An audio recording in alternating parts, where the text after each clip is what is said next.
Caliente o 안녕하세요. frío. 어떻게 지내요? Caliente me ¿Está 안녕하세요. hablando en japonés? Somos el podcast número 1 para hacer aseo el fin de semana. Pues ya llevamos 235 episodios hablando carreta del mercado de valores. ¿Por qué la bolsa de valores de Colombia es tan ineficiente? El listado de acciones no obedece a un capricho en las empresas, sino es a una oportunidad de fondeo para sus propias inversiones. Siempre quise invertir en Colombia, pero por las dificultades que colocaban nunca pude. Y cuando ya apareció TRI, ustedes son como lo contrario a lo que sucede en países latinos. Bueno, señores, bienvenidos a otro episodio más de Grau. Hoy tenemos unos invitados especiales. Nos tocó con ciudadanos del otro mundo, bueno, del tercer mundo, porque tenemos acá 2 personas en la oficina grabando y 2 personas allá lejos, ¿no? En el pueblo. En los pueblos. En los pueblos. Bueno, Municipios Bueno, aledaños. yo sí estoy en un pueblo en realidad. bueno, como Félix está en la ceja y yo en siempre. Santa Fe de Antioquia. Ah, ok. Como siempre, vamos a entonces preguntar a nuestros invitados que se presenten. Somos 4, ¿no? 4 Cuatro, invitados. Entonces, no sé si les gustaría que comencemos con los que están al otro lado. Sí, ¿Sí? de una. Listo.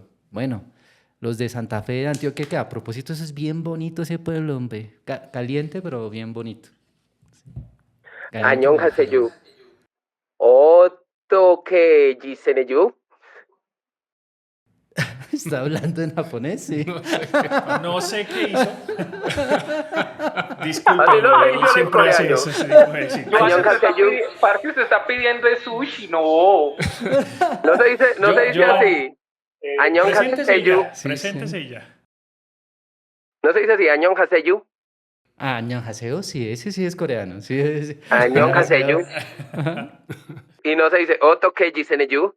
Otoque queseo. Sí, ahora sí, sí, sí. Es Ahora que estaba sí, ya. entendiendo que si comíamos. Lo estuve ensayando. Eso no. Cosa que no Bien, hace para bien, el bien. podcast. No, Sí, por aquí sí, todo sí. bien en Santa Fe de Es la Antioquia. Hoy no primera vez amaneció desde que tan, lo conozco que hoy no está prepara haciendo algo. tanto calor y ya muy, muy emocionados de estar aquí de invitados, que normalmente nosotros somos los que invitamos gente y esta vez es bueno estar de invitados aquí con alguien que conoce mucho de mercados. Siempre es bueno tener como ese feedback y construir conocimiento entre todos. Ok, muchas gracias. Bueno, para los que no saben y son de otros países y otras ciudades, ¿dónde queda Santa Fe de Antioquia? ¿Podrías explicar un poquito? Porque creo que tiene Santa su Fe de historia, Antioquia ¿no? es uno de los pueblos coloniales más importantes de Colombia. Queda en el departamento de Antioquia, Colombia. El clima es más bien veraniego. Y mucho gusto, mi nombre es Joan Ramírez, Ramírez Joan en X o Twitter. Eso. El que bromea mucho, tengo entendido, ¿sí? Mamás Sí. podría, es mentira. No sé quién le dijo esas mentiras, seguro fue Oscar. Muy bien. ¿Quién más es ciudadano de segundo mundo aquí en este podcast? Yo vivo en el oriente antioqueño y desde acá pues les reporto día frío y con lluvia desde temprano. Entonces, a diferencia de lo que sucede en Santa Fe de Antioquia, aquí sí tiende a ser el clima más frío, mucho más lluvioso y estoy mucho más cerca creo que de Medellín en estos momentos. Llanusillo. Llanos, Sí. sí, porque Es que dijo se yo, perdieron pero de la sí. dinámica, además. Pero bueno. O nuestro rey Midas bursátil. Ok. Bueno, y Yo sí aquí- no hablo coreano sí no, ni Daewoo, ni Samsung, ni Hyundai, ni nada de esas cosas. Yo, esos idiomas no. pero vamos a aprender, ¿no? Y aquí necesario. desde Bogotá tenemos a... Bueno, mucho gusto. Yo soy Henry Cárdenas. Llevo ya 18 años de experiencia en estos mercados bursátiles. Soy ingeniero industrial. Tengo MBA. He hecho cursos de análisis y de valoración de empresas. Y tuve la, no sé si maravillosa o desafortunada iniciativa de crear otro podcast bursátil, que es un espacio, pues, donde mis grandes amigos no dejan hablar, ¿cierto? Pero donde nos divertimos mucho y creo que a nuestra manera estamos haciendo crecer el mercado financiero. Ok. Yo siempre le dije que era un error, Henrito. Siempre. En mi caso, Oscar Cadena, sí, tengo también unos cuantos añitos ya invirtiendo, unos 15, 16. Formación muy similar a la de Henry, ingeniero, maestría, y la adquisición más, entre comillas, recientes del podcast. Yo fui el último que entró de los 4. El único socio no fundador que todavía permanece en el podcast. Muy bien. Fue el elemento más profesional realmente, porque teníamos que subirle el nivel. Entonces invitamos a Oscar cuando nuestro querido amigo Argemiro Aristizábal, saludos para Miro, por sus tareas y por su empresa tuvo que salir, pues no podía continuar dándole tiempo al podcast y tuvimos un reemplazo de primer nivel. Es más, de hecho, Oscar es quien paga nuestros salarios. Cosa que es cierto. No era que había que subir el nivel, había que desenterrar el nivel porque es que estaba en el subsuelo. Lo que dice Janus es cierto, yo pago los salarios, afortunadamente son baratos, una empanada cada 6 meses y ya con eso están cubiertos. Tal cual. Fuera de micrófono, estábamos hablando un poquito sobre cómo comenzó y bueno, a mí me pareció como placentero, ¿no? Me gustaría que nos contara un poco la historia, porque me imagino que habrá varias versiones, ¿no? Yo escuché las que dijeron aquí, pero... La que yo me acuerdo fue que yo estaba en Medellín y Henry y yo nos encontramos en pandemia y teníamos un grupo de WhatsApp y nos dijeron, como ustedes que son los que más saben de bolsa, y yo me reí, que ¿quién es usted? Dice que pues ustedes y yo. Dice que deberían hacer un podcast y Henry dice que pues hagámoslo y yo, pero pues hagamos un episodio y ya por joder y ya porque no me gusta repetirme. Y ya van como 230 y pico de capítulos de repetición. Para eso es lo que yo recuerdo. Ya el patrón Henry Cárdenas dirá su versión, que seguro es más fidedigna. Pues el podcast, como dijo Joan, empezó en una visita que yo hice a Medellín. Yo viví 5 años en Medellín entre el 2008 y el 2012. Allá tuve la fortuna de conocerlos, la desgracia también. En pandemia, pues muchas personas empezaron a hacer contenido, ¿cierto? Reels en Instagram o cuentas de Instagram, TikTok, podcast, en fin.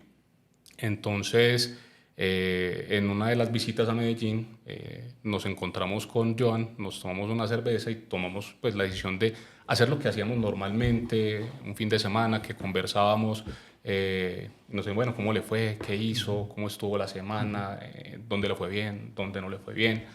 Dijimos, bueno, grabemos esto en tono de, pues más como de tomadura de pelo, como hacer algo divertido, y lo publicamos a ver qué tal nos va. Y pues hemos tenido un alcance bien interesante. Nos molestan mucho en X cuando no sacamos un episodio los fines de semana. Nos molestan porque dicen que no tienen contenido para lavar los platos o hacer aseo, ¿cierto? Somos el podcast número 1 para hacer aseo el fin de semana. Y pues ya llevamos 235 episodios hablando carreta del mercado de valores. Es un punto. Me estaban preguntando antes cuál es la diferencia entre Corea o Colombia, o más bien, la pregunta era, ¿qué es lo más duro que me tocó aprender de Colombia? De ¿no? Colombia, Sí. sí. Y hablamos un poco de eso, ¿no? Como de disciplina, constancia, ciudadanía, ¿sí?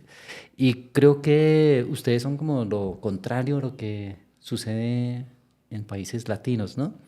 Que sacan un proyecto, lo hacen 1 o 2 veces y después desaparece. Correcto. Pero 200 y pico de episodios, eso es desde la pandemia, ¿no? O sea, Desde llevan 5 años continuos haciendo... Sí, vamos en 5 maravillosas temporadas.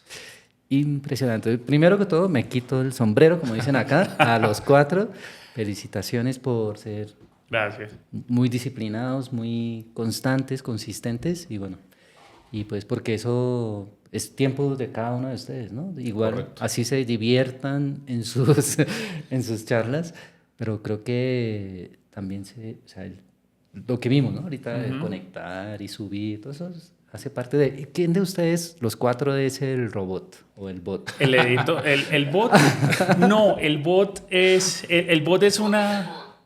El Eso bot es un una misterio y creación. el bot debe quedar así en el anonimato.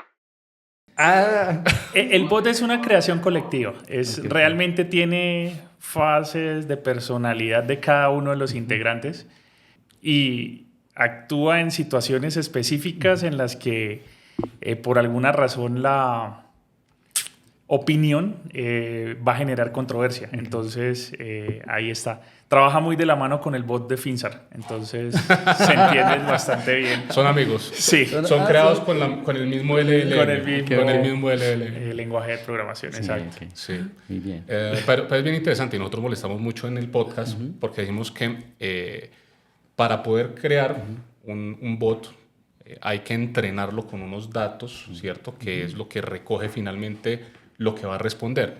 Entonces a veces responde unas cosas que, pues, Dios mío, pero decimos, bueno, no es culpa nuestra, es que analizó los Es culpa perfiles de mía. los 4 y pues con esos perfiles pues puede responder cualquier cosa. Entonces a la gente le gusta mucho también el botcito. El de Instagram, no, perdón, el de Telegram está 100% automatizado. El de X tiene algo de curaduría de parte de nosotros, pero pues la curaduría no llega en el momento exacto y ya se fue con la opinión. Sí. Sí, es bastante... Iba a hacer una pregunta que no sé, sobre todo por el punto que estábamos hablando de llegar a la gente para interesar en el tema bursátil, ¿no? De una manera divertida o sarcástica, o bueno, llámese como sea, ¿no? ¿A qué nicho de mercado de edad están llegando? Muy buena pregunta. Nosotros cuando iniciamos el podcast pensamos, bueno, nosotros ya tenemos más o menos casi 20 años, es decir, estamos ¿De cercanos edad? a los... No, ojalá. Invirtiendo. Entonces... Sí, ahora por fin ya lo están viendo en cámara. Entonces... Sí. No, nosotros ya estamos mucho más arriba de eso, todos. Sí, claro, estamos todos cercanos a los 40, entonces dijimos, bueno, probablemente vamos a tener una audiencia empezando por esas personas que conocemos.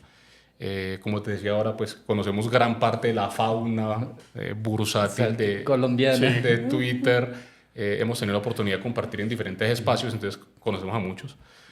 Y pensamos que iba a ser inicialmente como esa posible audiencia. Y a la medida en que pues, fue creciendo el podcast, empezamos a crecer en oyentes, empezamos a llegar a personas jóvenes. Ahorita el segmento más grande de nuestros oyentes sí está entre los 35 y los 45 años, es como el segmento más grande, pero muy de cerca están entre 25 y 35, entonces sí estamos llegando a personas jóvenes que probablemente no tenían un bagaje en el tema de inversiones y que los hemos alcanzado pues de una manera diferente, ¿cierto? Muy diferente. Escuchando a Joan, a veces nosotros decimos cuando grabamos que no sabemos en qué estado de sobriedad está. En este momento no sabemos en qué estado de sobriedad está, ¿cierto? Pero bueno, ese es como lo que ha venido pasando. Incluso hemos visto crecer mucho también, que es bien interesante, el número de oyentes mujeres. Que el mundo de inversiones y bursátil generalmente ha sido muy predominante en el tema, pues, en género masculino. Cuando nosotros iniciamos teníamos apenas un 4 o 5% de oyentes femeninas y ha venido creciendo, ya están por encima de 2 dígitos. Impresionante. Esa parte sí me gusta, que entren más jóvenes. Sí. Y también que participen muchas mujeres, ¿no? Porque en Colombia, por ejemplo... Son dos nichos que típicamente no son fuertes a nivel del tema de inversión.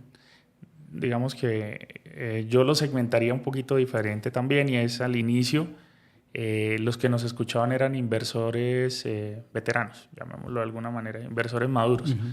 Gente que llevaba muchos años a través de herramientas no convencionales, los space de Twitter, en esa época X ahora, empezó a llegar público que invertía por primera vez. Esos segmentos de 25 a 35, más mujeres, fueron, digamos, segmentos que fueron apareciendo, que tenían una característica en común, y es que eran inversores recién llegados a la bolsa, que llegaron en una época de pronto no tan cómoda, finalizando la pandemia, y ya ahorita pues se han empezado a ver un mercado pues, relativamente alcista, porque pues nosotros tenemos un enfoque mucho mayor al mercado local. Hay secciones en el podcast de los mercados afuera, pero en general nuestro fuerte es Colombia, ¿no? Colombia. Sí. Sí, Y porque nuestro débil es el descache de la semana, Sí, también. que es donde predecimos infructuosamente a cuánto va a cerrar el call cap el viernes de la siguiente semana. Casi nunca la tiramos, nos reímos de eso. Cuando Henry gana, la mitad del episodio es de eso y básicamente es como así. esa es buena, ¿no? Sí, nació como una sección interesante para ver lo difícil que es predecir lo que pasa en los mercados, ¿cierto? Nosotros tenemos una ventana de tiempo que es muy corta, es el cierre de la siguiente semana, y generalmente somos muy descachados, por eso se llama el descache de la semana, pero nos divertimos mucho con eso. Quiero darle una vuelta rápida y pues porque me parece que es interesante, pues bueno, ahorita de pronto voy a preguntar más individualmente pues, cuál es su especialidad y qué les gustaría más lograr con este proyecto que tienen, pero quisiera hablar un poco, ya que tocaron el tema de Bolsa de Valores de Colombia y el descache y todo esto, y es, ¿por qué la Bolsa de Valores de Colombia, comparado, por ejemplo, con Merval, con la Bolsa de Valores de México, o inclusive con las de Chile, es tan ineficiente, podríamos decirlo?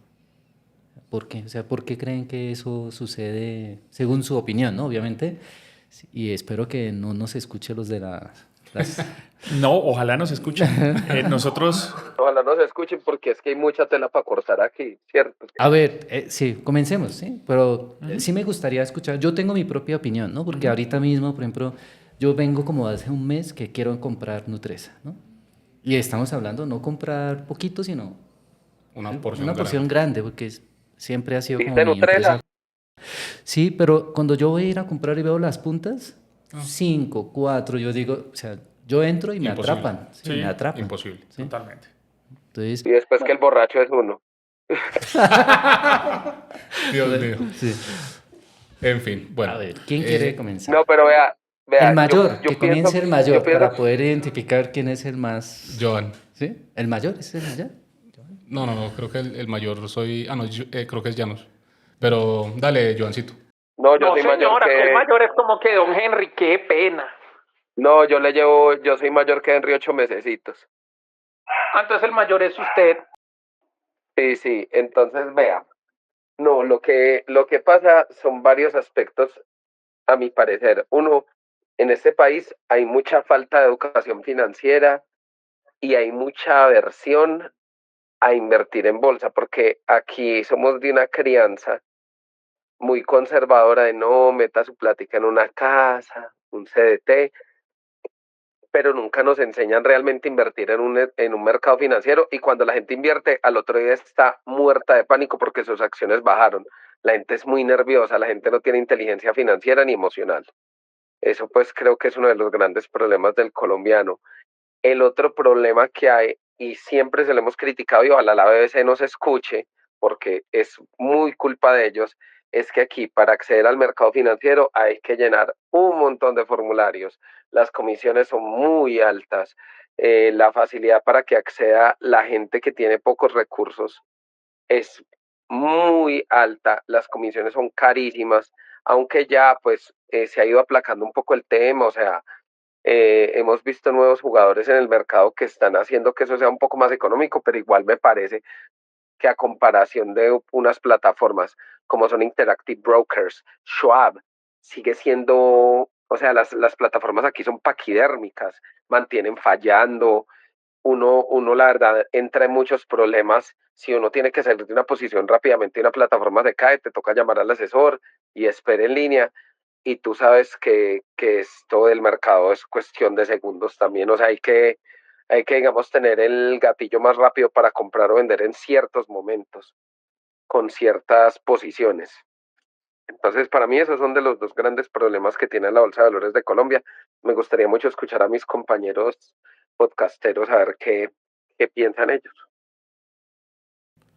Sí, yo creo también que pues, es un problema estructural, ¿sí? Que desafortunadamente cuando el país tuvo la oportunidad de resolver esos problemas estructurales, que fue en la época de la bonanza de 2007, 2008 en adelante, que fue una época donde de pronto se pudo haber generado mucho interés en la bolsa de valores, desafortunadamente en 2012 llegó el episodio de Interbolsa y eso minó tremendamente a la baja la confianza en las inversiones.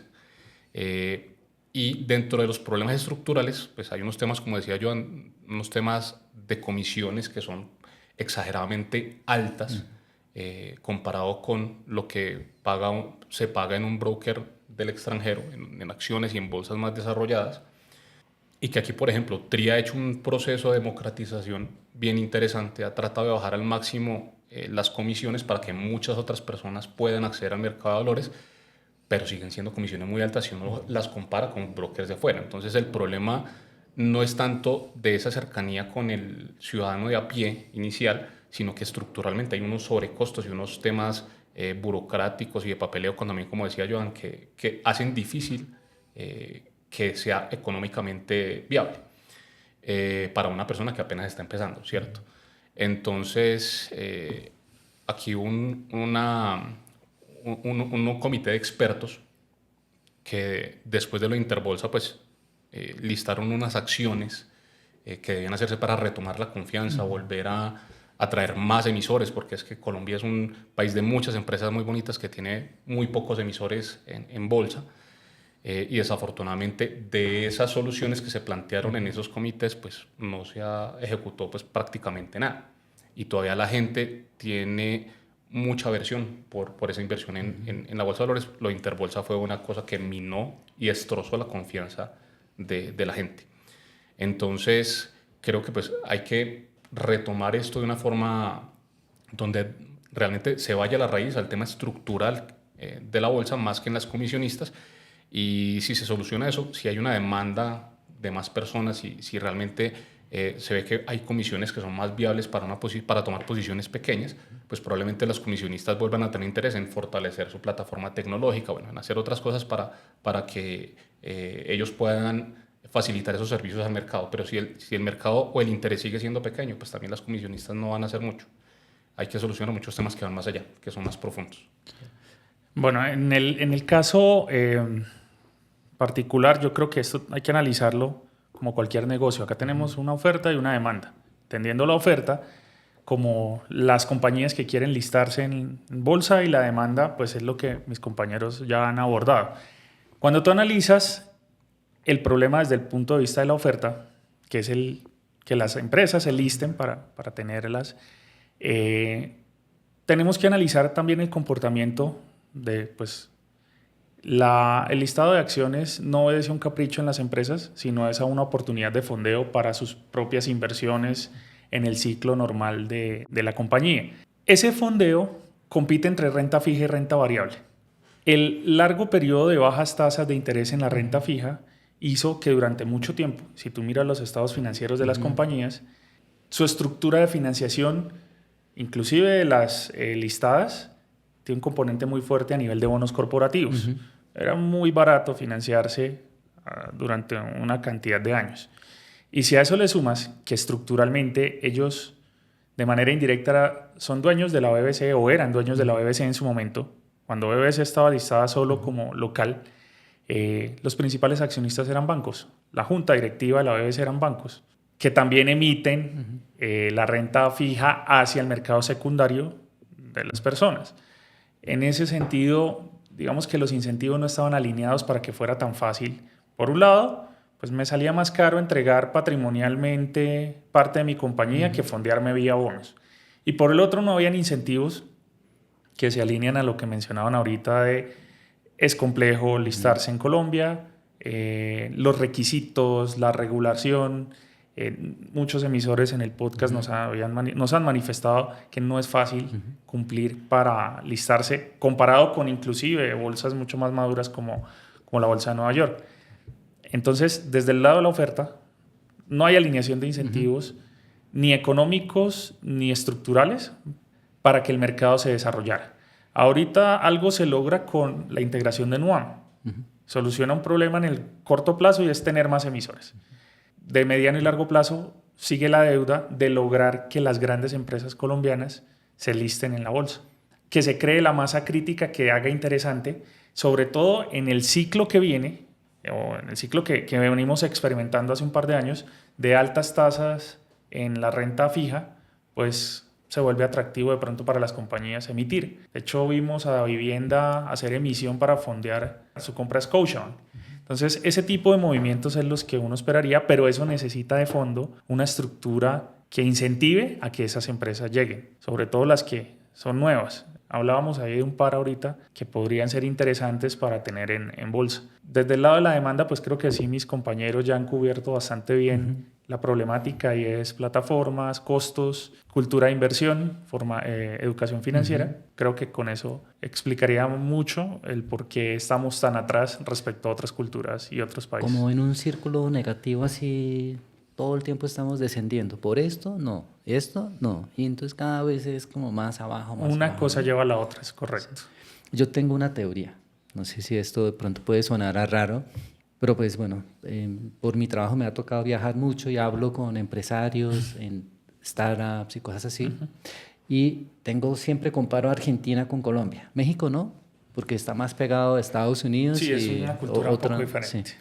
Pero Argentina y Colombia. Entonces, Argentina, en su bolsa, y hay muchas empresas, ¿no? Allá son más de tecnología, hacen startups que son más tecnológicos, ¿no? Vayamos a pensar, pues hay muchas, ¿no? Desde Mercado Libre para abajo. En Colombia no hay esa cultura de creación de empresas tecnológicas, pero tiene algo que ustedes lo tienen, pero estoy seguro que no se han dado cuenta. Y es muy parecido, y en Corea sí se hace y aquí no. Y es una idea, ¿no? O sea, de pronto a alguien se le ocurre la idea, nos pagan comisión, por favor, aquí a todos, ¿sí? Por la idea, y es la siguiente. Como la industria de K-pop, por ejemplo, en Corea, ¿no? Entonces tú lanzas artistas, pero es un negocio. Hay unas empresas detrás de los artistas. Y esas empresas son las que mejor cotizan en la bolsa. O sea, es increíble cómo se mueven esas empresas detrás de Blackpink y BTS y todo esto. En Colombia, si comparamos con el Producto Interno Bruto de lo que hacen las empresas tecnológicas y de startups en Argentina, los que facturan millones de dólares, contra Colombia, en Colombia la comparable es de los artistas. Imagínense ustedes en Medellín o en Antioquia o en diferentes ciudades de Colombia, la cantidad de dinero que mueve en Colombia detrás de los artistas o relacionados a ese ecosistema de cantantes, de artistas. De verdad, solo ustedes miran y son montones. Éxito por todos lados donde usted quiera ver. Si hubiese empresas colombianas que cotizan en la bolsa, o sea, yo sé que por qué no cotizan, ¿no? Si lo van a hacer, mejor lo cotizan en Estados Unidos, ¿sí? Ese es el punto, ¿sí? Pero si fuese, ese podría ser, por ejemplo, un caso de éxito. O sea, no es porque no haya, creo que, oportunidad de emprendimiento o que haya ese tipo de masas críticas y eso, porque ¿quién no invertiría en la empresa de Karol G? Sí, ¿Sí? total. No sé si me hago explicar. Sí. Esa es una forma también de expresar que hace falta más cercanía con la gente de pie, ¿cierto? Que sus símbolos, las personas que le llegan al corazón, están ahí y puedes invertir en eso. Por ejemplo, lo mencionábamos hace un rato, para mí una empresa que se lista en bolsa y todo el mundo va a querer invertir allí es Ramo, por ejemplo.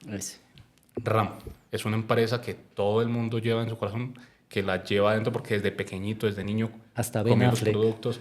Exacto. Entonces, pero Ramo no se lista, ¿cierto? Ramo no se lista porque es complicado, porque ya en el episodio que tuvimos con Cristian Daes, que para nuestros oyentes, búsquenlo, hemos tenido 2 episodios con él, él nos explicaba pues, que él prefería quedarse solo en Estados Unidos que cumplir con las regulaciones colombianas y era más fácil quedarse solamente allá. Entonces, yo creo que sí hace falta tanto alinear lo que dice Oscar, lo que decía Joan ahora de la demanda, y también buscar cómo llegar al corazón de la gente. ¿De acuerdo?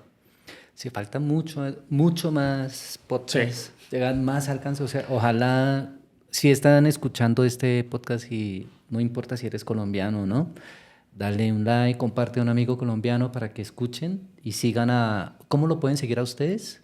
Nos pueden buscar como otro podcast bursátil, tanto en Spotify como en Instagram como en X. ¿También están en iVoox o no? No. Deberían. Sí, deberían subirlo, Sí. que funciona muy bien, ¿eh? Tiene Ok, buen alcance. Vamos a revisar. Sí. Yo también lo he escuchado mientras saco a pasear a los perros y todo eso. Y es divertido porque ves, te saca una sonrisa, te diviertes un rato con un tema que es súper complicado de entender, que es ladrilludo, realmente es bien ladrilludo el tema bursátil, pero afortunadamente los hace muy divertido y entonces se queda uno enganchado escuchando pues todas las cosas que... Y finalmente uno va aprendiendo cositas, ¿no? Todo. Sí. Al menos queda sembrada la duda para que alguien vaya afuera y busque más información respecto a ciertos temas o empresas. Ok. Ahora ya que tocamos el punto, perdónenme los de la BBC, ¿sí? Pues yo fui parte del sufrimiento. Yo les voy a contar un poco mi pesadilla. ¿Sí? Siempre quise invertir en Colombia, pero pues por las dificultades que colocaban nunca pude. Y cuando ya apareció Tri y conocí a Carlos Ullara y bueno, tuvimos la oportunidad de conversar y todo eso, dije, bueno, lo traje a un evento por allá en el 2022, junto con Felipe Campos, en un evento que hacemos nosotros a final de año. Y entonces Felipe habló de sus macrociclos. Y Del crepúsculo al amanecer. Ese fue uno de los capítulos de Pandemia de Felipe, muy bueno. Sí. Donde él hablaba del cambio de ciclo en esa charla. Es bastante... Sí. Bueno. Y, Muy De bueno. las personas que más saben, de los mejores analistas en Colombia, diría yo que Felipe Campos. Muy Sí, bueno. yo coincido, es sí, muy sí. bueno. No, y me pegó, ¿sí? Fuera de chiste.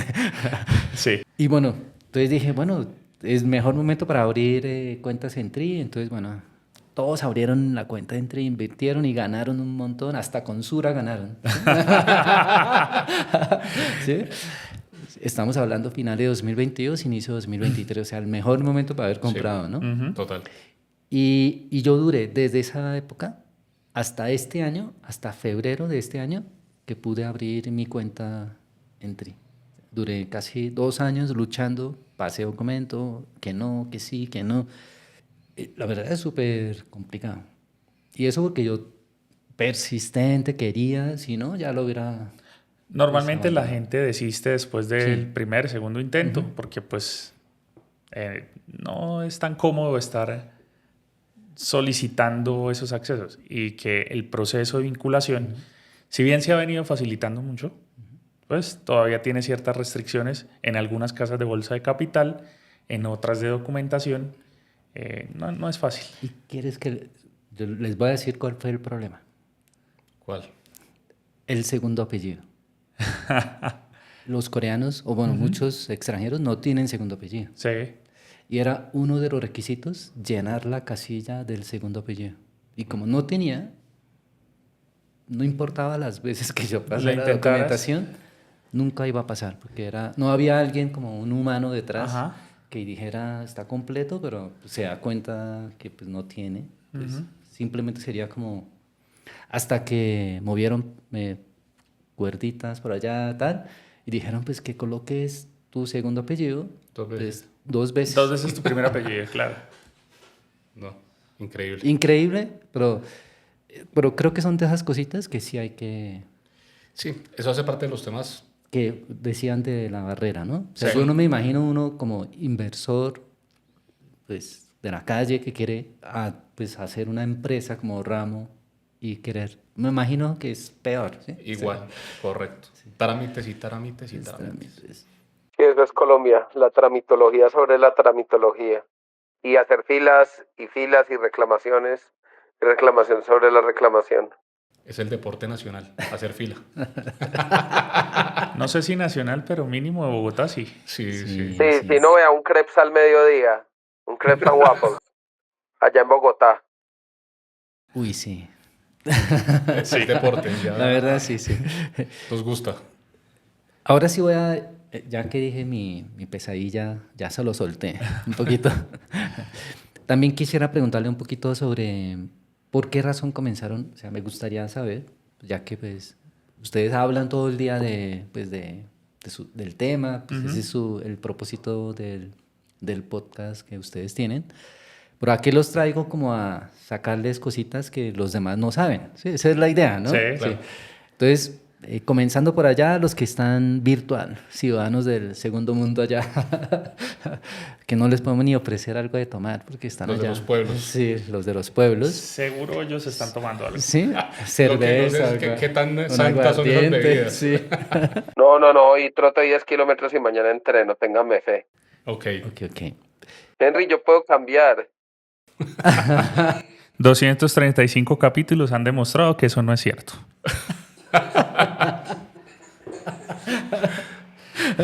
Bueno, no vea, mi abuelo fue pionero del gas en Colombia Ujú. y fue fundador de una empresa que se llamaba Gas Norte en la ciudad de Neiva, Huila. Después creó varias sucursales y las unificó bajo el nombre de Gas País. Y él, a cada uno de mis tíos y mi mamá les compró unas poquitas acciones de una compañía que se llama Terpel Sur, que incluso, o sea, la papeleta era física y mi mamá guardaba eso en la caja fuerte. Y un día Terpel Sur se vendió a una empresa chilena, hubo una oferta pública de adquisición de las acciones y yo en eso ya estaba estudiando y me gustaba el tema de la bolsa y yo dije, a mí me gustaría pues como trabajar con eso, entonces pues había un asesor que le ayudaba y me empecé a empapar pues del tema y ya llevo, empecé con eso y de esto vivo, pues llevo 17 años y medio, casi 18 viviendo de eso, muchos aciertos, muchísimos errores también, Interbolsa, Pacific Rubiales, el que diga en esto que solo gana está diciendo mentiras, pero así empecé en bolsa pues con un pequeño capital que dejó mi abuelo y a mi mamá y mi mamá pues me dio la confianza de administrarlo y bueno, ahí lo he ido creciendo de a poco, sí, y de esto vivo. Interesante, ¿no? O sea, esa cultura se perdió, ¿no? En Colombia de que regalaba de herencia dejaban acciones. En Antioquia sí era bastante, pero creo que se perdió. Sí, Lo que pasa no es que es yo creo que mi como... abuelo fue muy visionario, o sea, mi abuelo tuvo mucha visión de negocios y eso que solo hizo hasta quinto de primaria, o sea, pero tenía una capacidad mental asombrosa. Súper, muy buena. Y bueno, menos mal te quedaste haciendo eso. haciendo esto, No, sí. menos mal la Sí. mamá le dio la confianza. Eso, ¿cierto? menos mal, sí. Sí. Ahí se Impresionante. equivocó mi mamá, pero bueno. Todo negocio exitoso y aventurero requiere un alto grado, en mayor o menor medida, y responsabilidad que lo cubrió la mamá de Joan soltándole el portafolio. Pero muy bien. Bien, Bien, excelente. ¿Alguien más? de Llanos. pronto? ¿Llanos? Bueno, yo la verdad, desde pequeño yo siempre soñé con ser piloto.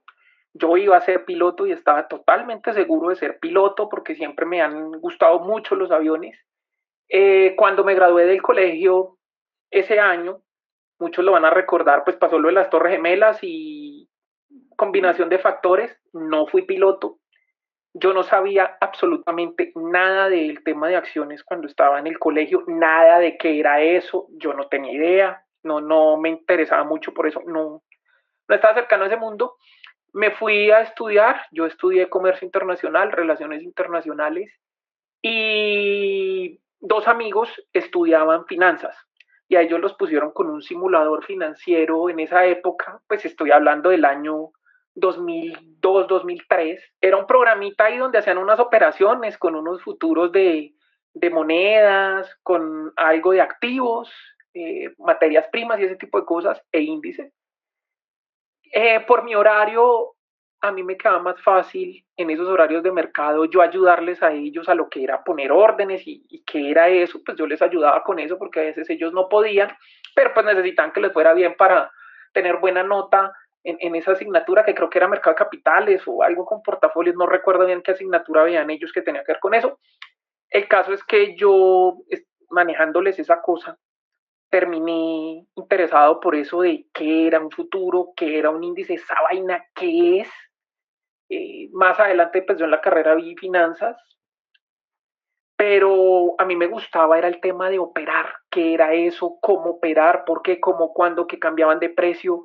Estoy hablando cuando yo tenía 18 años, 17, 18 años, o sea, ya hace 23 años me empezó a gustar ese tema y entonces me puse a invertir. Yo la verdad duré muy poco tiempo en cuentas demo. Yo utilicé una cuenta demo y me empezó a gustar eso, entonces sí, saqué una tarjeta de crédito universitaria, me gasté el cupo invirtiendo. No me fue muy bien porque pues en esos inicios uno pues full emociones y uno se equivoca y bueno, en estos mercados esos errores se pueden pagar muy caros y bueno, ahí me fue mal, pero dije, bueno, si esto es para mí, esto me gusta mucho, tengo que aprender más, de esto nunca se termina de aprender y así fueron los inicios, no, yo no empecé muy relacionado al mercado, me empezó a gustar, empecé a aprender de eso, pero yo siempre he estado como más enfocado un poco al mercado de afuera. Yo empecé pues al contrario de lo que inician muchos, que empiezan con acciones, no, yo empecé con lo que era el Forex, con lo que eran los futuros, con ese tipo de cosas y después fue que vine a conocer las acciones. Pero pues obviamente en esa época era más complejo porque había brokers para invertir afuera, pero no había tanta opción como la hay ahora que yo creo que hoy día hay más brokers que inversionistas. Uno consigue brokers debajo de una piedra, parece un broker nuevo. Y esos fueron mis inicios y desde esa época siempre he estado como muy relacionado al sector de materias primas. Pero pues yo realmente iba a ir a ser piloto y bueno, cómo cambian las cosas de un momento a otro. O sea, eres como más trader que inversor, ¿sí? O sea, desde el inicio. Lo que pasa es que yo antes era de moverme más porque pues en Forex, en ese tipo de cosas, se presta para que sea así. Con el tiempo yo he desarrollado mi estilo, es más como un poco contrarian, como más de valor. A mí no me afana quedarme en una posición el tiempo que yo vea necesario quedarme si le encuentro el valor y el potencial y muchas veces tiendo a pensar muy diferente o muy contrario a lo que suelen ver otros y trato de anticiparme mucho tiempo a qué pueda suceder y a qué veo yo y en esa estrategia me la juego, en esa estrategia me voy y no me quedo, o sea, a mí no me afana estar comprando, vendiendo, sino que si le veo potencial ahí me quedo y a esa me la juego. Obviamente, ¿no? Pues toda estrategia es válida, si a usted le sirve, es válida. El tema es que muchas veces uno puede hacer muchísimas operaciones y al final la rentabilidad, ¿qué? Respetando todos los estilos, muchas veces son más las operaciones que la rentabilidad y pues al final de cuentas lo que cuenta es la rentabilidad, ¿no? Que sea positiva, que no siempre uno va a batir índices, porque pues si siempre los va a batir, impresionante, pero eso no es tan sencillo, pero que se mantenga positiva en el tiempo, ¿no? Ganar en el tiempo, al final de cuentas es ganar porque en los mercados estadísticamente la mayoría de gente pierde. Sí, es correcto. Bueno, en mi caso, yo empecé con un regalo de mis papás y fue en la emisión de ISA, recuerdo. Pero en ese momento fue una compra única. Esa es cuando se compraba en Carulla y eso, ¿sí? Bueno, no, ellos se hicieron a través de banco, esa fue después, con las de Ecopetrol, sí ya fue así, que se compraban en Carulla y eso. Éxito, Lane, bueno, todos los almacenes. Pero no, yo empecé con esa emisión, esa fue mi primera inversión. Ya después, mientras estaba haciendo el máster en ingeniería, ya abrí mi cuenta y empecé a invertir los excedentes de la beca que tenía estudiando. Luego pasé al mundo laboral, hice también un máster en un MBA y un máster en dirección financiera. Producto de esa formación, pues uno va entendiendo la importancia de esa inversión. Lo que hice a partir de ahí fue empezar a invertir mis excedentes de los salarios y es lo que hago hasta ahora. Mi estilo sí es netamente fundamental. Yo no tengo tiempo, no estoy dedicado al 100% al trading ni a operar en mercados. Mi función principal es en una compañía colombiana. Lo que hago es analizar estados financieros, hacer análisis macroeconómicos. Gracias a Sebastián Toro, algo de ciclos, que el hombre pues, ha sido muy explícito en ese tema. He tomado algunas formaciones con él también. Y a partir de ahí, pues invierto, pero más inversor fundamental. No hago trading para nada. Muy, muy rara vez, en una que otra ocasión. Todo por un regalito de los papás. Sí. Todos son orígenes diferentes. Todos son orígenes diferentes, sí. Sí, yo recuerdo fueron El paquete costaba como 1.200.000 pesos en esa época. Wow. Era un paquete pequeño de acciones. Después con las de Copetrol eran 1.400.000 el paquete mínimo en la primera emisión de Ecopetrol. Y así fuimos De a evolucionando. poquito, de a poquito. Sí, sí, sí.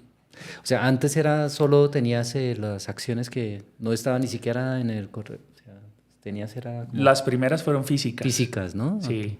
Papeletas. Yo tengo... sí, En 2009 abrí ya la cuenta en esa época Correval, ese chat de Enfirme. Correval. No, yo no alcancé a estar en Enfirme. Yo estoy en Enfirme. Yo empecé en Correval y Correval tenía un chat. Dentro de la plataforma había un chat donde uno aprendía mucho. Ok. Recuerdo que había un inversor muy bueno en esa época, LH Naranjo. Era excelente, uno le aprendía mucho, pero también habían otros troll que ese chat tuvieron que cerrarlo porque eso se insultaban y vivas y burras y bueno, era otra época, un mercado mucho más movido que ahora. Habían días de 400.000, 500.000 millones y no necesariamente rebalanceos. En ese momento sí ya fue a través de la plataforma haciendo yo mismo mis compras, ya no con un intermediario. Tal cual. Bueno, en mi caso, Sí. yo inicié más por una pasión que tengo por tratar de entender cómo funcionan las cosas, ¿sí? Cómo funciona todo, ¿cierto? Por eso monté un podcast y yo que no tenía ni idea de edición, ni de subir audios, ni nada. Y terminé pues ahora subiendo cosas. En el año 2007, yo tenía ya además de las cotizaciones normales de pensiones, llegaron a ofrecerme pensiones voluntarias. Y empecé a invertir en pensiones voluntarias, una parte del salario, cuando vi que las pensiones voluntarias fluctuaban y subían. Yo ve, eso está bien interesante, quiero saber cómo funciona eso. Entonces me salí de pensiones voluntarias cuando entendí más o menos cómo funcionaba, según yo entendía. Compré acciones de Aval del año 2007, luego acciones en el 2008, las de Ecopetrol, que fue la primera emisión de Ecopetrol. Inicialmente pues fue más haciendo compras de ese tipo de emisiones. Cuando salieron ya Enfirme, que es antes de Correval, Enfirme, es que decir Enfirme ya pues demostramos que estamos ya viejos. En Enfirme entonces entré ya a operar y desde ahí pues empecé como ese camino. Primero pues a hacer inversiones de corto plazo, trading que en esos años, entre el 2007, 2008 hasta Interbolsa, había la posibilidad de hacer trading, sobre todo con las empresas canadienses que llegaron en ese momento, Petrominerales, Pacific Rubiales, la misma Canacol, en su época era una acción que tenía muchísimo volumen de transacción y tenía también mucha volatilidad, entonces uno sí podía entrar y salir con posiciones medianamente grandes en un mismo día incluso. Entonces ese fue como el origen. De ahí en adelante, pues el estilo de inversión también ha cambiado. Mi estilo de inversión inicial era muy técnico, muy ceñido a lo que pasaba con bandas de Bollinger, con las medias, con RSI, con MACD, ¿cierto? Buscando como señales en el mercado que en Colombia se podía hacer trading con eso. Ahora los volúmenes no dan y lo repetimos mucho en el podcast. Quizá en este momento para hacer algo de trading en Colombia solamente se puede con Ecopetrol y Colombia, que tienen unos volúmenes relativamente interesantes y que uno no se va a quedar atrapado pues con una posición medianamente grande. Entonces ya después de un tiempo pues también me dediqué más como a hacer inversión más largo plazo. Por eso tengo acciones de Grupo Sura preferencial desde antes de pandemia. Entonces sí ha cambiado mucho también esa forma de operar. También digamos que el tiempo, como decía Joan, los estrellones, porque aquí todos hemos tenido estrellones, Sí. le ayudan a uno a forjar su propio método y lo mejor que uno puede seguir es seguir a su propia intuición, el método que uno desarrolla con el tiempo. Es como lo mejor.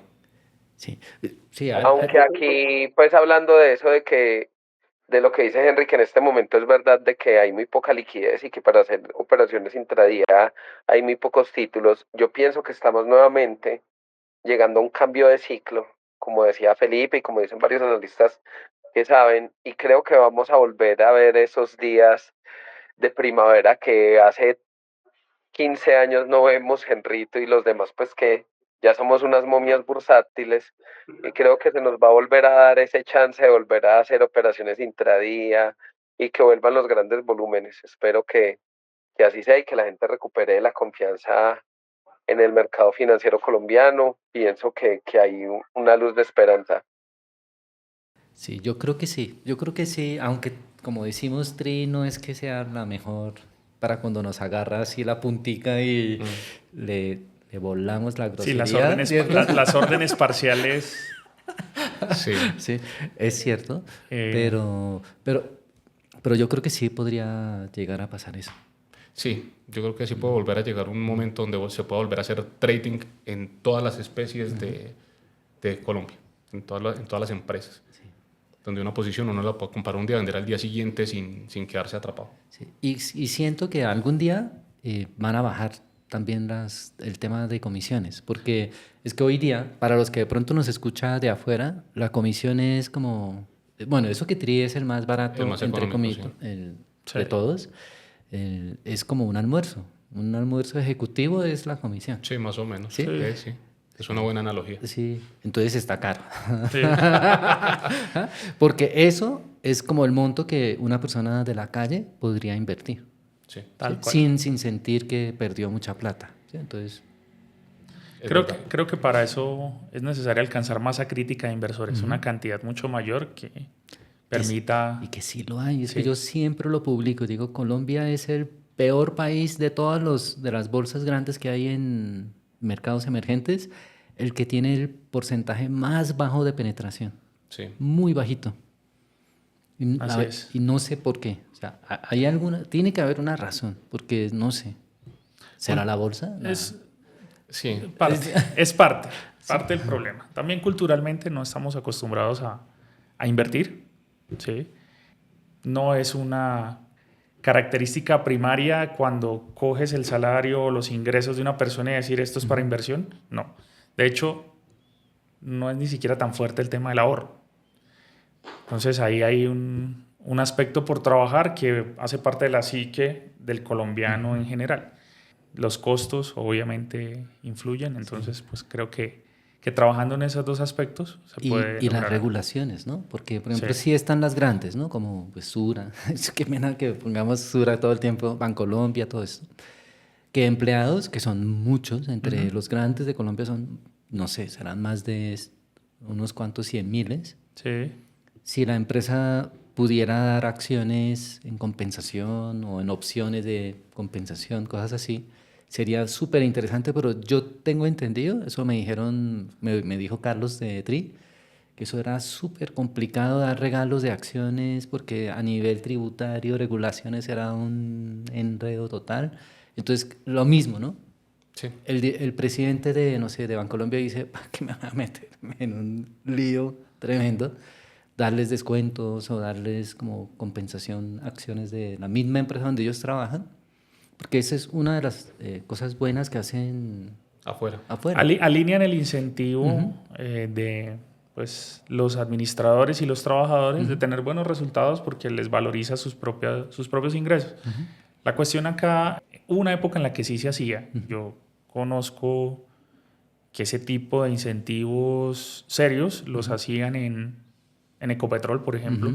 Ecopetrol a través de sus fondos de empleados daba descuentos para la compra en las emisiones. Les daba descuento a los empleados.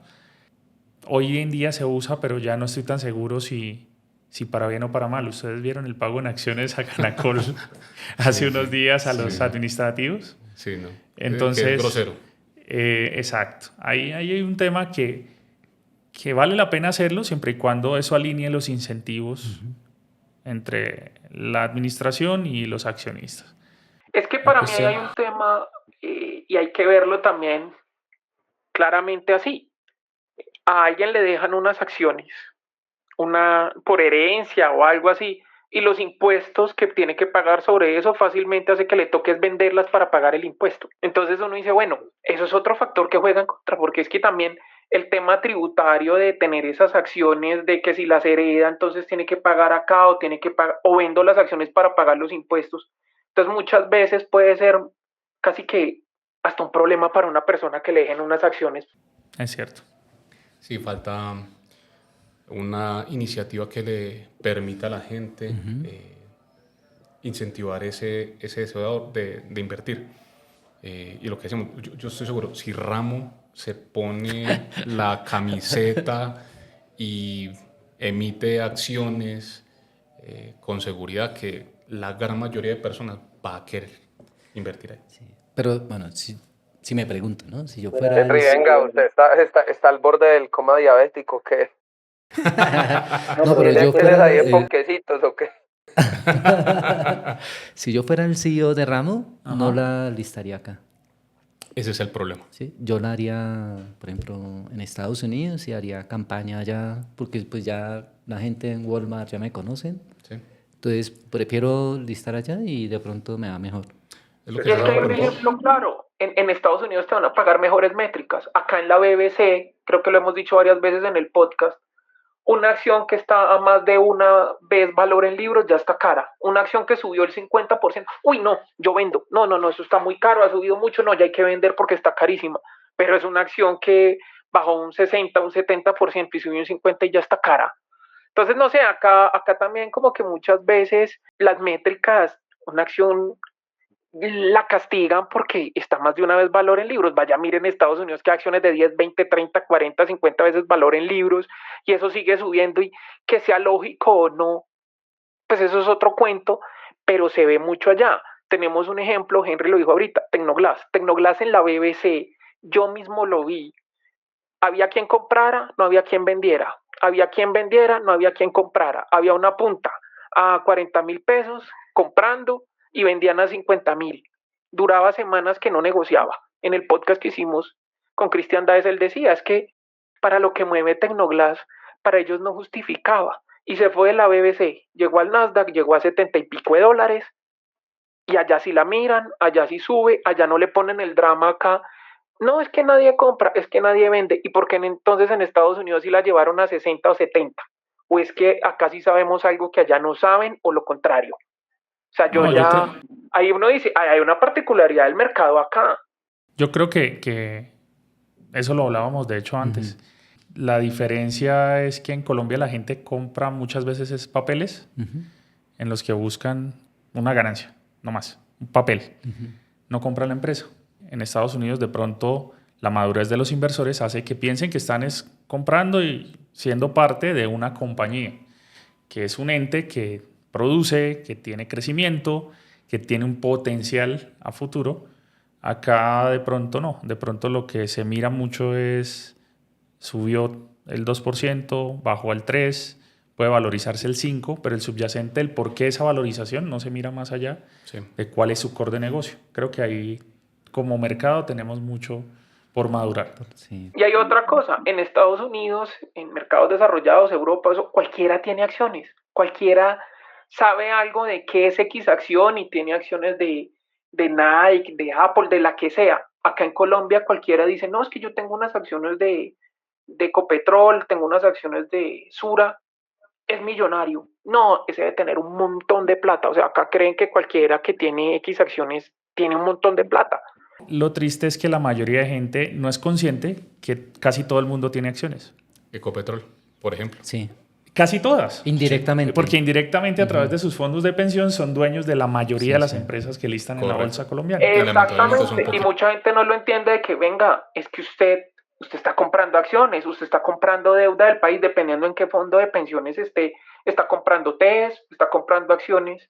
Hombre, pues debería saber qué es lo que pasa con esos papeles, porque ahí se está invirtiendo la plática que usted está pagando mes a mes en aportes a pensión. Pero no es así y la gente cree que entonces el que tiene 1.000 acciones de Ecopetrol es un tipo millonario. Venga, pero es que usted en su fondo de pensiones también tiene un poco de acciones. Bueno, tiene un porcentaje invertido en acciones. Entonces, como que es ese folclore acá que cualquiera que tiene X acciones es millonario. Pero no miran que el que está aportando a pensiones está invirtiendo en acciones o en TES. Hay otro detalle también, es que mucha gente no sabe que cuando invierte en acciones, pues esas utilidades son libres de renta también, o sea, hay muchas exenciones tributarias ahí. Bueno, ya nos quitaron las de los dividendos. Y lo otro es que, como bien hemos dicho todos que este mercado es muy ineficiente, uno puede aprovechar esas ineficiencias de este mercado para hacer utilidades, porque no es como en Estados Unidos que salió una noticia y la gente ya la está vendiendo. Aquí dicen, no, esta acción la está comprando tal otra empresa. Y la empresa, y uno dice, pero esto ¿por qué no se mueve? Esto ya debería ser para que fuera 10% arriba, y uno llega y compra, y a los días es que se materializa bursátilmente esa noticia, y uno dice, pero qué, o sea, o sea, ¿qué pasa? O empresas sacan resultados increíbles y la gente, y antes la empresa hace lo contrario, la acción baja y uno es como, pero este mercado sí es paquidérmico. Sí, esa parte, por ejemplo, sí les he preguntado a las personas así en la calle y gente que trabaja formalmente, o sea que sí paga Seguridad social. seguridad social, o sea, sí o sí, si está en fondo de pensiones privadas, tiene acciones, ¿sí? Claro. Pero está en contra de las empresas privadas, o sea, en contra de sus propios rendimientos. Porque no son conscientes. O no La saben, mayoría sí, no no son saben, conscientes sí. que son inversores pasivos a través de su De su AFP. fondo, sí. O les gana la retórica. Sí, sí, Se dejan sí. llevar por la retórica y no son conscientes de que están haciendo un daño cuando hacen daño a la reputación de las empresas. Justo con, por ejemplo, con el caso de Ecopetrol. Yo posteo mucho sobre Ecopetrol y digo, es la empresa más grande del país. Es la empresa de todos los colombianos. Y es la que le otorga más dinero al país para que haga su gasto social o presupuesto, lo que sea. Y le da duro al pobre Ecopetrol. Se alegran cuando rompen la tubería, cuando le quitan sus negocios o lo que sea. Y yo digo, no. Bueno, yo quiero ahí hacer una aclaración. Yo sí me alegraría mucho el día que salga el presidente de Ecopetrol. Tengo que decirlo. Es que esa es una noticia positiva. Eso sería una Eso noticia sería muy positiva. sí, de hecho Sí. sí sería muy positiva. Pero ya margen aparte de eso, sí, es que la gente no entiende, en general, el colombiano promedio no entiende que él es dueño de eso, que es dinero que en lugar de llegarle a él, se va a costear sea vía dividendos o vía impuestos que paga, se va a costear el funcionamiento del gobierno. ¿Sí? Entonces, pues creo que ahí hay un aspecto que todavía el colombiano no le hace clic y eso no le genera sentido de pertenencia con las empresas. Ya no hablemos de acciones, con las empresas como tal. Como en Corea con Samsung. O en Estados Unidos con Coca-Cola o Apple. Ajá. La gente lo ama, o sea, no dejaría jamás que hagan vandalismo. Tal cual. O que dañen la reputación de de esa producto. empresa. Tal cual. En cambio aquí como No. que no les da lo mismo la pobre iguanita. De verdad. Sí. ¿Sí? Y nosotros que estamos como en el mismo rango de edad, yo un poco más viejito, ¿sí? Muchos amigos míos, yo estudié ingeniería química, o sea que muchos amigos fueron químicos o petroleros. Entraron a trabajar. Trabajaban en Ecopetrol, porque en este periodo los fueron sacando. Eran como las vacas que nunca los podrían despedir porque son... Allá se llaman autoridades técnicas. Eso, ¿sí? Que no se podrían despedir porque sin ellos no podría funcionar ciertas cosas, ¿no? Y los han despedido. Entonces yo a veces pienso, porque se creían que eran intocables y se han ido, ya se han ido. Y obviamente en reemplazo están gente que no sabe, claro. Ese es el problema. no saben Cuando nada. tú miras, ellos podrían decir es que yo soy irreemplazable para el negocio del petróleo, cosa que es cierto. El problema es que ya no hay negocio, porque si dejas de explorar, Pues no estás pues haciendo... ¿qué negocio vas a tener? ¿Sí? Es una lástima. Es difícil. Total. En todo caso, tenemos que ser positivos, ¿cierto? Y pensar que esta horrible noche que tiene la empresa, pues pronto va a terminar y ojalá. Pues, yo estoy retome aquí otra vez. apostando sin recomendar asesorar a que eso va a pasar. El ¿sí? disclaimer. Es el trade político que la mayoría está haciendo. El que le crea un cambio de ciclo de gobierno Esa es la mejor le está inversión que podría apostando hacer. a esa y un poco en Colombia también. No es recomendación. Sí. No es obviamente. recomendación, pero sí. Si hay un cambio de rumbo, hay que estar metido ahí, en esa empresa. Igual como dijo Llanos, ¿no? Creo que fue Llanos que lo dijo. Como hay esa ineficiencia aquí en el país. Joan ¿sí? fue el que dijo eso. ¿Joan? Sí. O sea, no sería como en Estados Unidos que si a los 5 minutos ya la noticia, el sí, mercado la asimiló. Ya. Aquí no, puede durar hasta días. O sea que de pronto despiden, se va este gobierno, lo que sea. Y todavía plazo todavía para Claro, comprar. acá todavía, mira, nada más, vamos a suponer que se vuelve mercado medianamente eficiente, al menos vas a tener 5 minutos, que es lo que dura. El ADR se dispara inmediatamente, porque en Estados Unidos el ADR se dispara. Sí. Acá en Colombia, primero van a sacar la calculadora, Texas Instrument, a calcular por la tasa representativa, dividir por el número de acciones del ADR y sacar un valor equivalente. Porque es chistoso que un ADR que maneja un porcentaje muy bajo de la compañía, vamos a decir un 8%, controla el precio cuando acá en Colombia se lista el 85%. Sí, 89%, más o menos. Entonces, esas ineficiencias son las que mucha gente aprovecha, incluyéndonos, Sí, claro. cuando se puede. Y es donde creo que puede venir una posibilidad de valorización importante. Desde que no se caigan las plataformas. Eso es Pasa. Suele pasar, Suena chiste, suele pero es que es pasar. cruel. Sí, pasa, sí, pasa muy justo, seguido. justo porque pasa Yo tuve la necesidad de tener ahora una plataforma alterna desde hace un tiempo. No estoy operando en el día a día de 20, 30 operaciones, pero es que inclusive me sucedía que dejaba la orden puesta, no voy a dar nombres de plataforma, con tiempo de un mes y a los 2 días borrada. ¿Sí? Entonces... Hay mucho por mejorar. Sí, hay mucho. Sí. Quería hacer una pregunta para los 4. Yo sé que han hablado mucho de Interbolsa y seguramente muchos ni siquiera saben qué es eso. ¿Sí?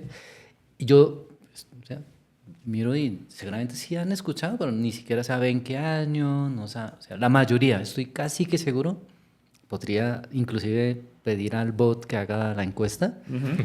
Estoy seguro que la mitad no sabe qué sucedió y qué pasó. O sea que tal vez eso solo está oculto en el muy interior de nosotros que vivimos esa época oscura de miedo y temor. Yo creo que eso se desapareció.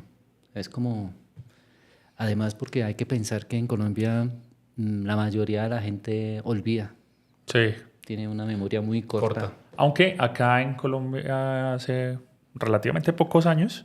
Nadie se acuerda que es DMG, por ejemplo. No, pero por ejemplo lo de Interbolsa sí volvió a ser muy sonado porque programas de investigación de los canales que más ven acá en Colombia hicieron Otro episodio de esos. unos episodios largos entrevistando víctimas. Cuando tú le pones cara a la víctima, la cosa les duele bastante más. A mí me parece que aquí Colombia tiene un problema y es que lo que acabaron de decir, se olvida rápido o se generaliza. Entonces, yo se lo escuché a varias personas y lo hablo porque varias personas me lo dijeron así. El tema de la bolsa de valores, no, eso es otro Interbolsa, no, eso es una estafa, no, esa vaina es una pirámide, no, eso después al otro día se desaparecen y uno que, venga, ¿qué culpa tiene Sura? ¿Qué culpa tiene Argos? ¿Qué culpa tienen los demás emisores? Pues de lo que pasó con Interbolsa, pero muchísima gente lo veía así, que uno compraba cualquier acción y le iba a pasar lo mismo que Interbolsa. Pues obviamente, las empresas se pueden quebrar, claro, eso puede pasar.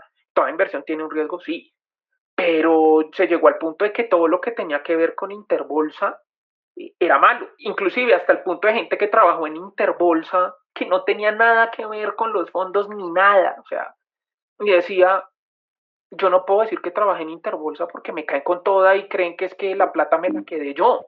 Entonces fue un daño tremendo y a los demás emisores y a la gente y todo. Yo tenía un conocido, trabajaba en Interbolsa, pues hace muchos años, incluso él se salió antes de lo que pasó en Interbolsa y él me decía eso. O sea, yo digo que yo trabajé en Interbolsa y me caen como si yo tuviera algo que ver cuando yo me salí incluso antes de que eso explotara. Entonces a ese nivel se llega en Colombia de que o se olvida muy rápido o no se olvida de jamás y lo generalizan y a buscar culpables. Sí, tienes razón. En eso sí, ¿no? Para cosas de ese tipo sí se acuerdan. Sí. No para Lo malo. Ah, no. lo malo. Sí. Exacto. Pero los aprendizajes no están. Sí. Pues decías ahora de DMG. Mucha gente recuerda DMG, pero no aprendió qué fue lo que pasó con Ah, no, DMG. pero póngales otra pirámide. Claro, Ahí o sea, sí. siguen cayendo en ¿Cuál, pirámides. ¿ustedes saben cuál país durante mucho tiempo latinoamericano lideró la mayor cantidad de inversores en Omega Pro? Ah, sí, claro. Colombia. Colombia, sí. Sí, en eso Entonces, sí. ahí no Ahí aprendieron. falta cultura. Ahí Sí falta es cultura. Y aquí va. Por ejemplo, yo veo, Valor Analítica, el de Camilo Silva. Sí. Ellos, aunque es medio informativo y todo esto, siempre hablan del mercado. Me gusta mucho eso, ¿no? De que tal acción subió, tal hizo tal.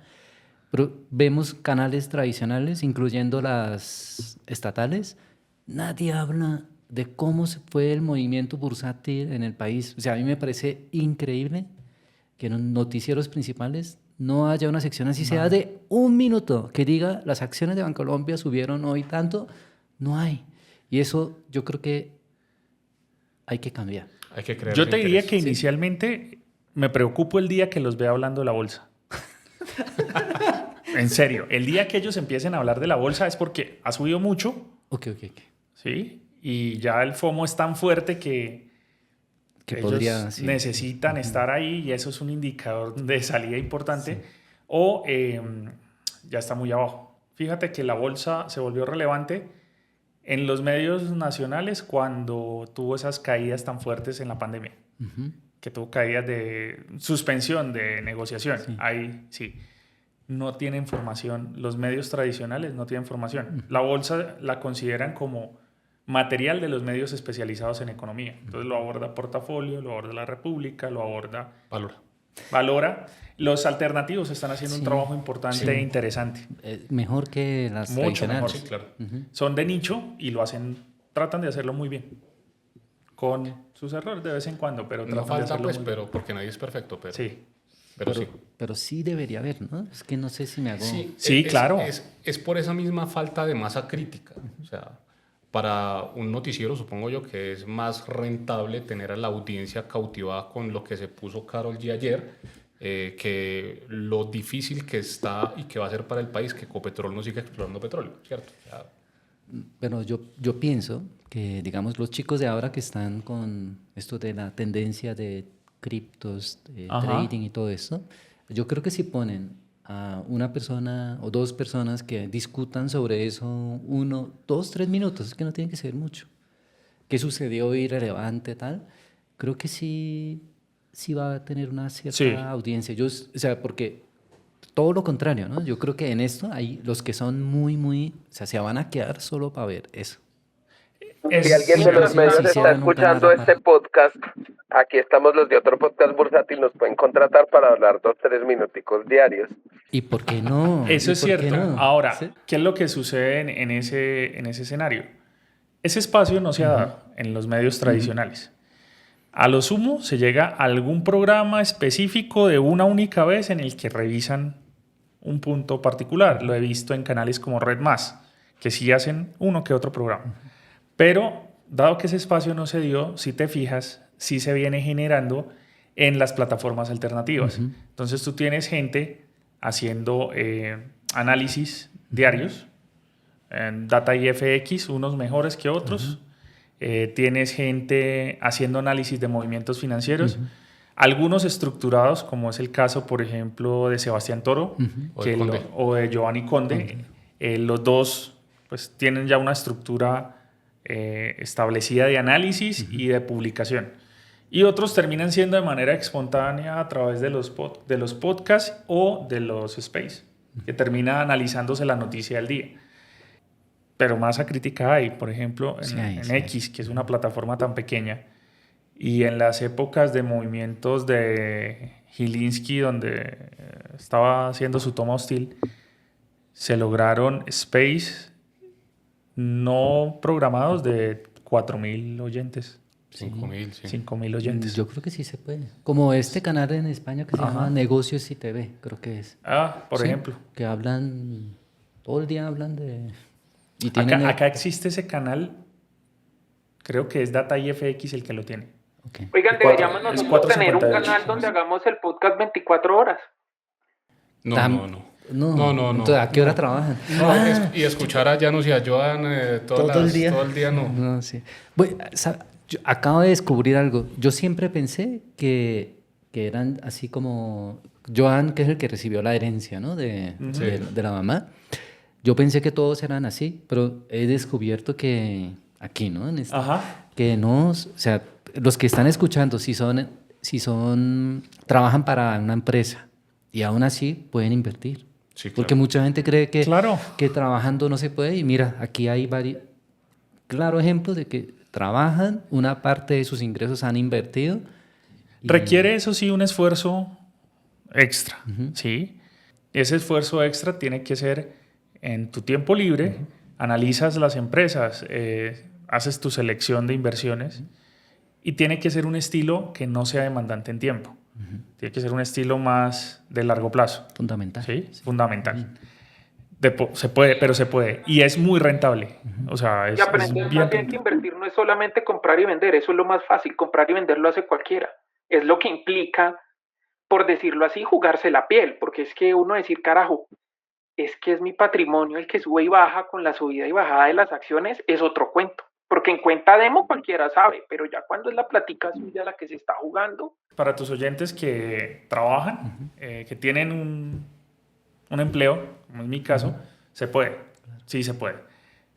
Requiere disciplina, un esfuerzo adicional, pero pues la destinación de un porcentaje de tus ingresos que sea ojalá estable. Se logran buenas cosas. Inclusive renta fija. Lo importante, también. o sea, al final puede decir, voy a trabajar mucho, ahorrar mucho, invertir mucho, para que al final me pueda dar la buena vida que sean mis 3 compañeros, que no son empleados.